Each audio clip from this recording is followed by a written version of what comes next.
wife and I, we've tried to do our fair share of trading off, and he just started surfing last summer, got in the water a bunch together, and just want him to love surfing like we do. Led the charge and they couldn't take it. Kinda flagrant. Night bomb me, I'm on Collins and I'm palming paper. 740 big body driven by my lady. There's some days I have as much fun on the sand as I do in the water, just like playing with him and just making fun. We got this fort we always play in up here. Just having beach time, you know, it's really like been a really special season for us. That's one of the things I could say about Captain Finn and some of the other brands that support me. They've provided that opportunity.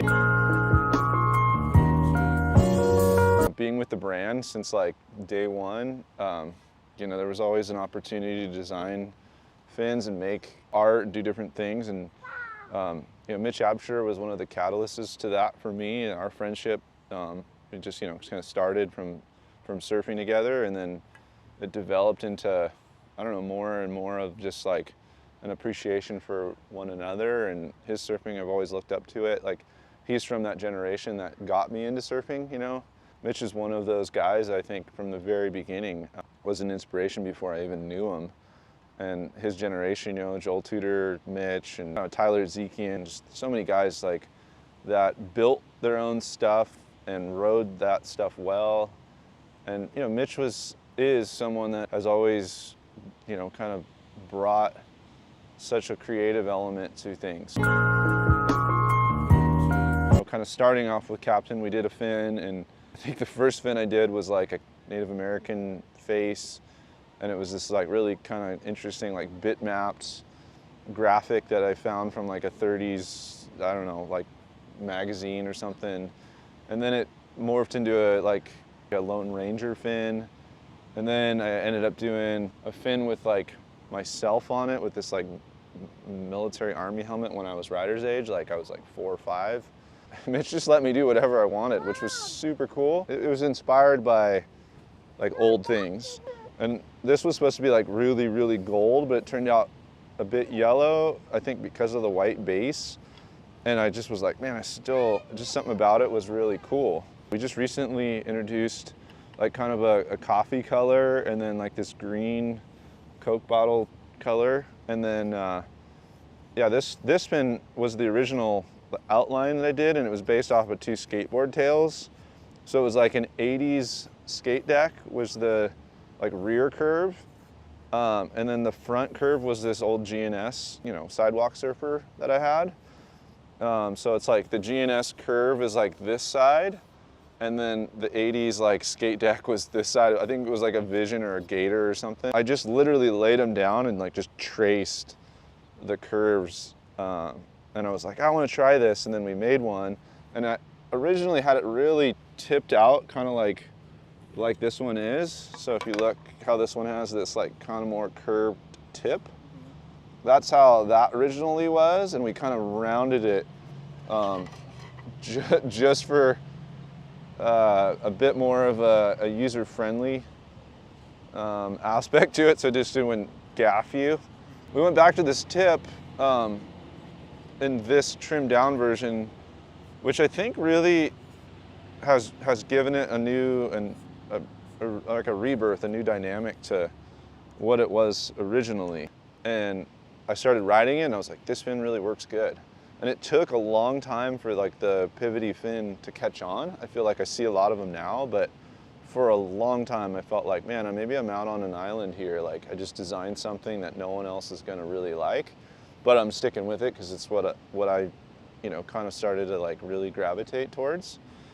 And then, yeah, this trimmed down version was fun because I could take the lines that I had already drawn and like almost kind of refine them in a way that like I think is more, you know, eligible, and that lane of like could be ridden in almost any board. I think this rounded, kind of more pivoty style fin that you know I kind of now look at as like for my nose rider. So I'd say like this would be like my nose rider fin, and this would be like my all around fin. And so since we've made this new model with Christensen, it's called the Tradesman, I've been running this in the Tradesman because the Tradesman isn't necessarily like a nose rider. It's kind of more of an all-around board. It's supposed to be something that you can ride on any occasion. And the one I've been riding specifically is like 9.4 and wants to turn more than it wants to nose ride. And so I kind of feel like because of where my surfing's going, this fin's really helped it. And, you know, I still gravitate towards this in the summer in South Swells, where I'm like, South Swells, kind of cruisy Sano or Malibu, like want to nose ride this. Whereas like with North Swells here at Churches, like it's an amazing fin to have. I think fins play a huge part in longboards. You think of some of that early inspiration and like, it's just like surfboards. The rocker was what was missing. Like the outlines were great, you know, and it's the same thing with like, I think early fins, it was like, they were built for boards that didn't have the rocker. So it's like all of a sudden you have this flat longboard with this like really incredible outline of a fin, but the board just doesn't have the curve to like meet where that fin meets the water, you know? And so I think that's like really been the amazing thing of like the progression of surfing in general. Like rockers and bottom contours have changed the way we approach the fin. You know, sometimes we can get in our own heads about things, and changing a fin or even moving the placement of a fin could change really the feeling of that day or that wave. And a lot of times, like I'll run my fin, especially the more pivoty fin, as far back as I can in the box. And that's the nice thing about having a box, is just being able to move it, but I'll move it all the way back. I almost never run a fin screw. And so in the water, I feel like sometimes moving it really can like reset where my surfing is going at that specific time. But yeah, there's definitely times that I've jumped into other fins in this fin sphere of what Captain Fin offers, and that's what's so cool about the diversity there. Is the team is, you know, there's just some guys that are so good, and they really love what they're doing, and they're passionate about surfing in a way that you can kind of go, oh, I want to try that, you know. And you know, guys like Tyler Warren, who have, you know, who's had a lot of fins in general, and really kind of loves like looking at different designs and really pays attention to detail. I think for me and my surfing, like I've always been just a guy that feels it more than like really is into like the design of it. If it feels right, it's like, oh, that's what I want to use. I'm not someone who's maybe is technically like savvy of going, oh yeah, that's gonna do this, until it does it. Like for me, I have to, you know, it's kind of like, I don't know, I'm not really much of a reader. I never read the instruction manual. I just like put it in, try to throw it together, and if it looks right, I'm like, yeah, cool. I've learned that with building toys for my son. It's like trying to put together this bicycle, and I'm like, I just kind of wing it, and you know, hopefully it rolls. I've seen, you know, people take measurements and go, okay, I go a shaka and a half from the tail is where I put my fin, so that's 6.5 inches forward, blah, blah, blah. And I'm like, well, you know, I don't know. To me, it almost feels like some days I pop the fin in and I'm like, well, that felt really good. And then just the next day I put it in the same spot and it just feels like it's in the wrong place. And I move it and I'm like, oh, okay, we're back on. Some of these fins fit like they just fit like a glove. And when they put them in the box and I can pop it in there and then flip the board over and move it, those are the ones that I'm like stoked to have, you know? Well, part of it too is I take the fins out every time I put the boards in the car. So I just never run a fin screw. And then also like, you know, people are using like ball bearings and different things like that. Like, I don't know if you ever saw Michiaki's fins, but we did a couple of Captain fins that were ball bearing inserts, were really cool. Yeah. So my friend Dayton is a motorcycle builder and surfer, and I first met him through my friend Chase Stopnick, and we were surfing Sano all together, and he was out there on this Herbie, and I was like, oh, this guy's cool, like he's kind of got it figured out. And I started talking to him, and then he flipped his board over and he's like, dude, check this out. And it was like a casted metal flame fin. And I was like, dude, this is so insane. Like, that works? And he's like, yeah, I build parts for Harleys. He's really into choppers. So we started talking, and he's like, dude, we should make a fin. And then I went down with him and Mitch and my friend Chase, and we all like casted some fins. And this project's like really been really cool because like I've gotten really into making my own little like 3D printed characters. And so I brought some of these little characters down, and we like casted a screwdriver, even though I don't ever use the screwdriver, but it's pretty cool like to cast metal. Like, this is aluminum Harley piston. And then we casted one of the new trimmed down fins, and then I 3D printed the font myself, and so it's casted into sand, and so you can like use the sand to like, you know, emboss whatever you want. So yeah, I've been helping Dayton kind of with the stamp process, and so like whenever we make a fin or whatever Captain needs, like I've been making all the little 3D printed stamps, and then we've been designing different things, you know, throughout whatever fin template kind of comes into play, and then you kind of add these either fonts or shapes or flames or whatever, you know. So it's been really cool to be a part of the project, and I think, you know, hopefully there should be maybe a film coming out about this.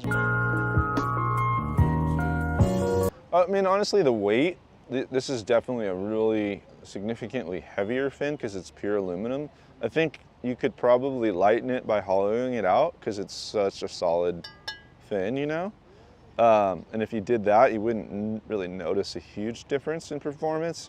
The fin itself really feels really good. Like I was riding it a lot, like end of summer at Sano, just, you know, like kind of slower waves, and it felt like it kind of maybe helped a little bit in the nose ride department because there's a little bit more weight in the tail. But honestly, like I feel like in a longboard, you could probably run this fin every day and feel like you're riding a normal fin. Oh gosh, you know, this isn't anything new per se. I think like in the 60s, this did happen. There are some fins that were casted, and especially when the wave set system was out, you know, and that was the only like fin, like the only way you could really place a fin in a box. The original boxes had like two like screws that would hold the fin in, and the box was super wide. And I think they casted those early on because that base plate was so technical that they had to have like the right drill through for the direction of the screw to tighten front and back. And they didn't have this peg, so this didn't exist.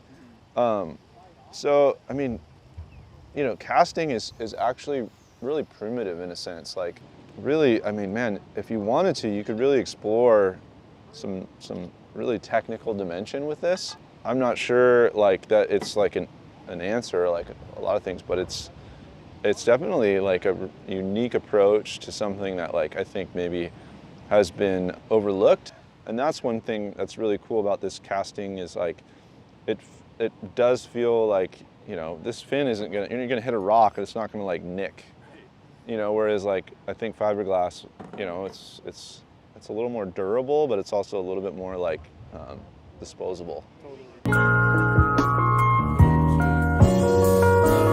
You know, honestly, I think surfing in general, like, is in a really good, I think the Godowskis said this to me the other day, and I have so much respect for them as surfers, guys that got to really do it all in their careers, and like, they're like, yeah, I'm excited to like, you know, kind of just surf because I love surfing. And, you know, I think that's where we're at in general in longboarding and even in surfing in general. It's like a lot of people, you know, things are transitioning, changing for them, but they're still like passionate about surfing. And in some ways, and maybe they surf more because of, you know, maybe it's not their job anymore. It's just like, I just want to go to the beach because I love surfing. So I think that's where longboarding's at. It's like, it's always been about really just doing it because, like, I don't know, you just love it. It's never really been about anything else for me. To me, the dividing line is either participating or watching. And the sport of surfing is about being a spectator. I'm not so into that. Like, I mean, I love watching other people surf, and there's time and a place for it, but I think participating in surfing is where it's at. And like, if you're watching a longboarder surf and you're inspired to go surf, I feel like that should be the goal for all of us, is like to inspire people, to have fun, to be, you know, excited about it, because it really is something special a lot of people don't get to do. I feel like Bruce Brown, or like maybe some of those guys of that generation, the 60s, when there was no industry, there was surfing, and those guys were going surfing, they were making films, and it was like a very inspiring time in history, especially in the history of surfing. And you know, because they were manufacturers and board builders, and they were like, you know, not only in the water but doing surfing things out of the water, that it really, like, I think grafted into that, like a really amazing season for a lot of those guys, that I think, you know, there's still some of that that's carried into the culture of surfing today. You know, there's a lot of guys like that shape and surf well now and will ride everything, and that's like, I don't know, there's just something really special and unique about that. And I think in our culture, especially as longboarders, you're kind of more tuned in to just like when the conditions are right. It's not necessarily so much about big swells, it's more like being at the right place at the right time. It's just, there's like a whole really exciting new chapter of it all, and I think that's, to sum it all up with a lot of words I just said, but I really think like that's where surfing's at. It's like, it's trying to be a spectator sport, but it will always be something that really, like, the strength of it is where people participate in it. And that's like where I'm at. Like, I want other people to surf, and I want to see guys that I'm inspired by, you know, and it doesn't matter the generation or the youth or young, whatever, old, doesn't matter. Like, there's guys that I'm like, wow, this guy surfs so great. I love being in the water with him, love watching him, but I also want to surf with them. I don't want to like watch them in a heat. It's just not really my jam. Yeah, sick. Wow, it just got really bad. What a morning.